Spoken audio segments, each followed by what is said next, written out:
Good evening, I'm back. Okay, so I was going to do one of these thread videos. This one is for Steve Carlson and his Don't Worry, Be Happy, his 200 subs celebration contest. Anyway, so the goal here is to pick 500 records that make me happy. What? What? That's impossible. Five. Are you sure? Fine. How am I supposed to pick 5 albums that make me happy when there's so many? Alright, so I took a look, and on my digital version of all the music I've got this digitized, my music library that I own and or possess in some shape or fashion is in excess of 81,000 songs. So yeah, how do I pick 5 albums? So, in order to approach this in a way that can be handled, I decided to limit it to what I have on vinyl, which is only about 300 albums. Most of the vinyl I have, if it's not just impulse buys, tends to be things that I immediately want to go out and get my hands on, which means that they hold something near and dear to my heart. I went through them and found about 40, but hey, we gotta have 5.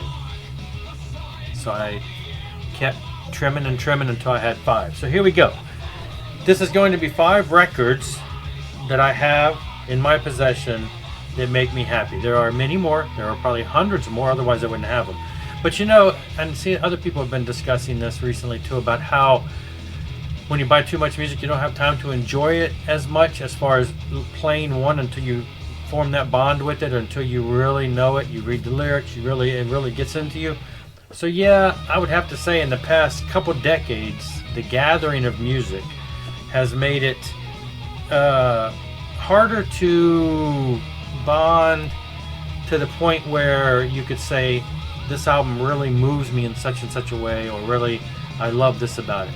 So when I looked back at what albums to choose, it was no surprise that it ended up being songs and albums tended to be from decades ago, back when I had a limited collection, when we listened to music a lot more. So there's a lot of new music that I love, a lot of new music that makes me very happy. But for this exercise, we're going to stick with 5 that I had on my vinyl list here that I can pinpoint stories as to how they've made me happy and for why. First off, I do actually have one that is brand new. It's a 2017 release, maybe even early 2018. So there is some new music that makes me very happy that I have overanalyzed and stuff. So this one is Neil Morse, Life and Times. I think I might have mentioned this in a previous video, only because I only recently got it on vinyl. It's on an interesting, weird, smoky brown looking vinyl.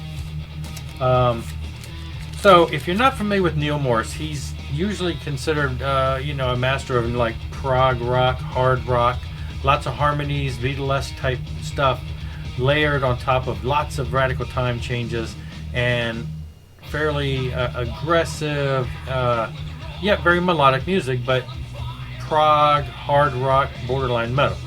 Occasionally he slows things down, and this is like what he would call the singer-songwriter type album. And this is he did this one, and I want to add to it a second one up the same alley, same vein, not on vinyl. This is his Songs from November. Now this came out in 2014, and this was one of his solo albums that, again, it was laid back, not prog. It was just very touching. This is beautiful. It's a beautiful album, melodic. The lyrics just touch me. Lovely songs. Well, I knew that this was not going to disappoint. So when this came out, it's a little bit different than that one. A little more melodic, but very fun. There's songs on here like Living Lightly, but Good Love is on the Way. Anyway, the lyrics on this are amazing. They're very touching. They're very autobiographical for him. Stories from the road things that have happened to him. So anyway, it's a very touching album. So it makes me happy because it's a very laid back, easy living, enjoy life, kick back, and just enjoy. Very, very touching, at times very fun, at times somewhat comical, but very much makes me happy. These two combined, I'm going to count them as one because they make me very happy. Now, then we go back, and I was looking over there, and there's a bunch of albums that can stand out to me. But this one is one that I always go back to. I am a big Sammy Hagar fan. I like everything he's done. I prefer Sammy Hagar, the solo artist, over Van Hagar. I like Van Halen with Sammy Hagar. I like that stuff, but I think his independent stuff has just appeals to me more. This album was right around the time when I really got into him. Now, of course, Standing Hampton came before this and had heavy metal on some of their songs. This is one of the first ones I think I owned. And back in the day when this came out, there was a radio station we listened to here locally that they had it was called Rockline or something. And it was one of those Saturday night things where they interviewed the artists and played albums. We used to record them because it was the easiest way to get pretty much the whole album without, having to buy unlimited funds as a teenager. And this album was one of the ones on there, and they played the majority of it. Now, I owned the album back then, but still, I used to listen to that cassette tape of that radio show, which had most of the songs from this.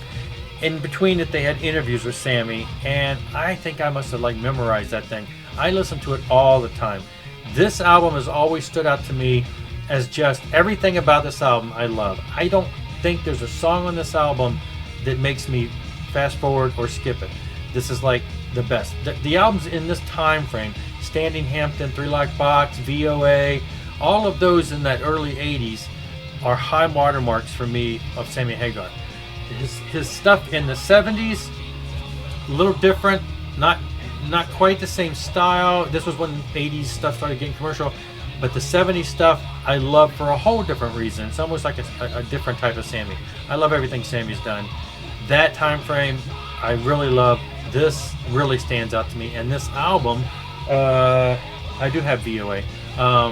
This album, VOA, and Standing Hampton, which I haven't picked up yet on vinyl, are three of my favorites. This one, though, really stands out. I will play this one to this day more often than most of the other ones, though I love them all.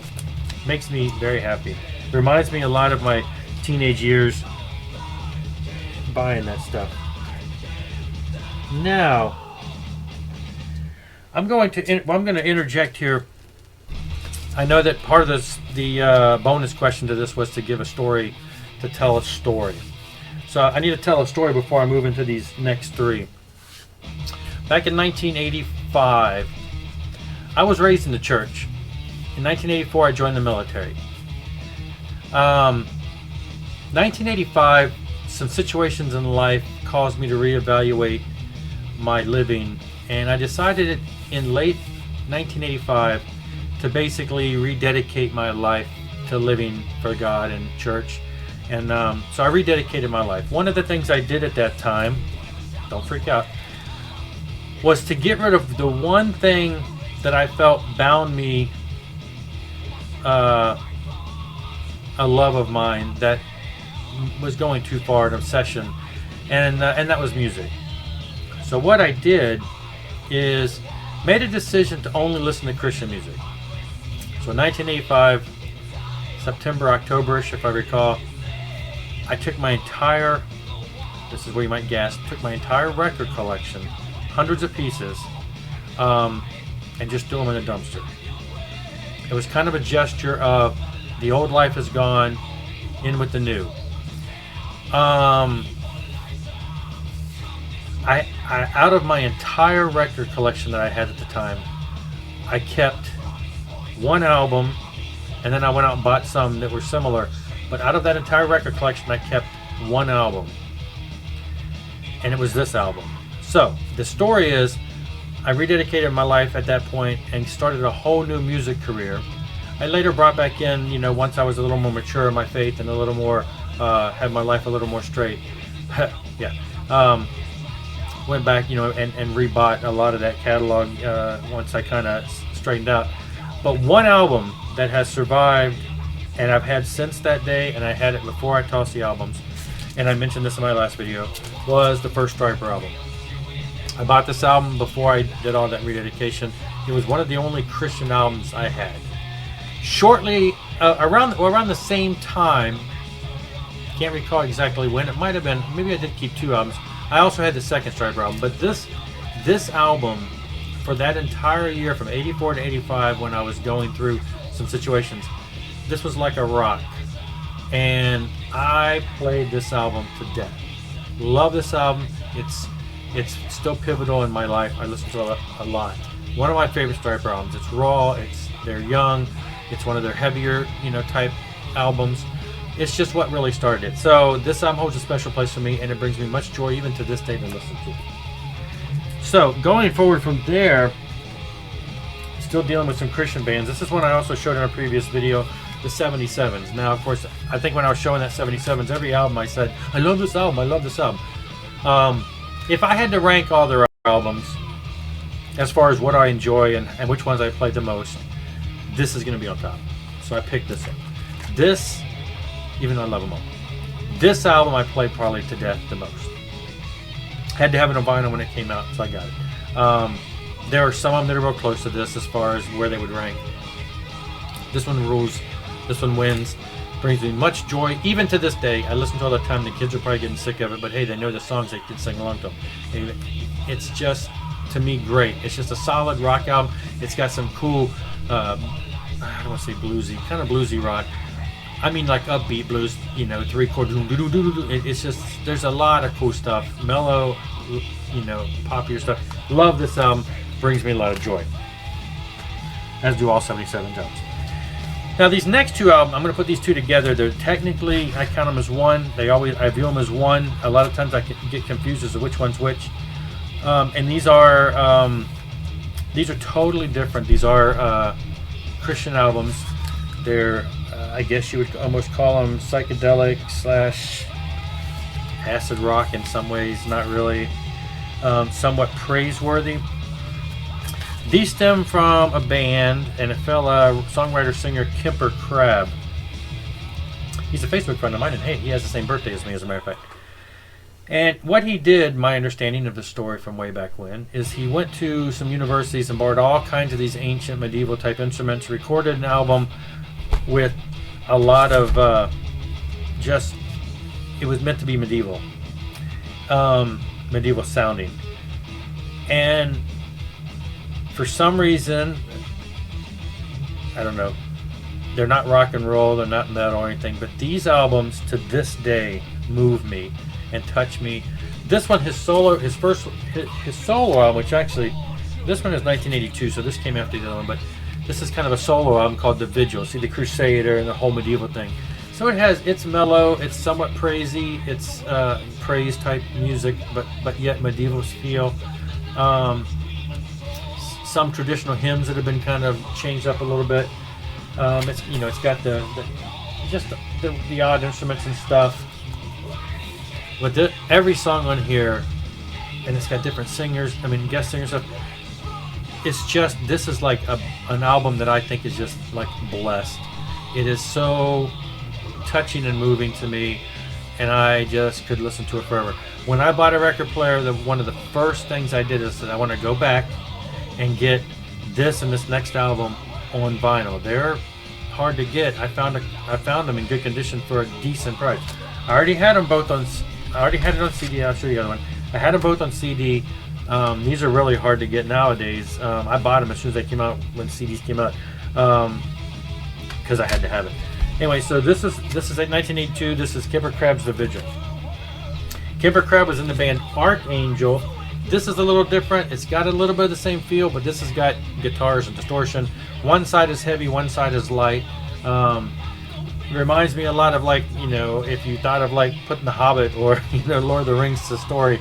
It's got that kind of a Viking medieval type feel, but it's got a little. That's what I would say might be a little more acid rock, because it's got some screaming guitars and stuff. But it's very interesting.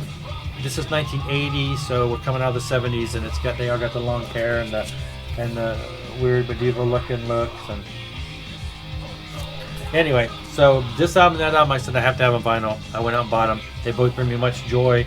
I put them on when I first got them. Put them on a vinyl, and I just laid back and said, "It's been so long since I've heard these in the warmth of vinyl," and they brought me much joy. So I'm going to end it there. That's it, basically. 5 albums, 6 if you count that, 7 if you want to break away. They bring me joy.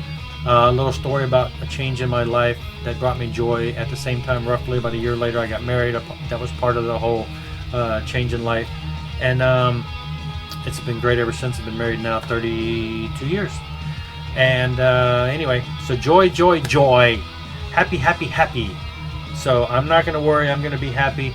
That's kind of the story. He wanted to, and that's does tie into he wanted the story on how music makes me happy and everything. I made a change in music. Music has always brought me joy. It's always made me happy. Sometimes to an obsessiveness of it. And at that point in my life, I had to kind of let go and let God. Anyway, that wasn't what I was saying back then. I had to turn music loose for a while. I rebrought my life in, and so it was a time where joy through music changed its aspect of my life. So anyway, hope that counts. 5 records, a story. Congratulations on the 200 subs. Now it's my turn. I'm almost at 100, so let's work on getting me 200. Everybody tell the world about me. I want to thank everybody who has shout outs to me. Dolphin Dale did one just the other day. I've had a couple, and I really appreciate it. Got quite a few likes in just a short amount of time I've been doing this. I appreciate it. I'm learning about more and more people who are doing vinyl videos, and I'm liking them all and watching them all, and hopefully can be spread into this community. And I thank so much for everybody that's made the kind comments and like the videos. So I hope you continue to like them. I'll end this now. Thanks a lot. Rock on.